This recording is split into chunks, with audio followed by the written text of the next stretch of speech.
করে কিশোর এবং বালক বয়সের পোলাপাইন দেখবেন রোজা রাখার পর প্রথম ঘন ঘন কেউ থুতু ফেলে। খেয়াল করছেন? একটু পরপরই ঘর থেকে বাইরে হয়ে যায়, বাইরে যে থুতু ফেলে আসে, বেসিনে চলে যায়, বেসিনে যে থুতু ফেলে আসে। নতুন রোজাদার হলে একটু বেশি করে।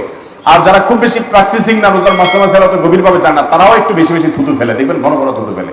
অথচ রোজা রেখে থুতু গিললে রোজার কোনো ক্ষতি হবে না। থুতু এটা আপনার ন্যাচারাল একটা বিষয়। থুতু যদি আপনি টোটালি ফেলতে থাকেন, একটুও না গিলেন, আপনি বাঁচবেন? মানুষই তো বাঁচবে না, গলা শুকাইতে মারা যাওয়ার অবস্থা তৈরি হবে।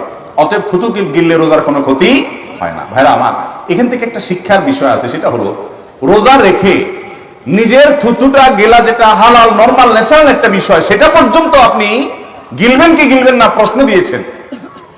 তার মানে আপনার মধ্যে ভয় আছে যে আল্লাহ রোজাটা যেন কোনোভাবে না ভাঙে। পান করব না, আহার করব না, একটু এক ঢোক পানি পান করব না, পিপাসা আছে, হাতের কাছে পানিও আছে, চাহিদাও আছে, যোগানও আছে,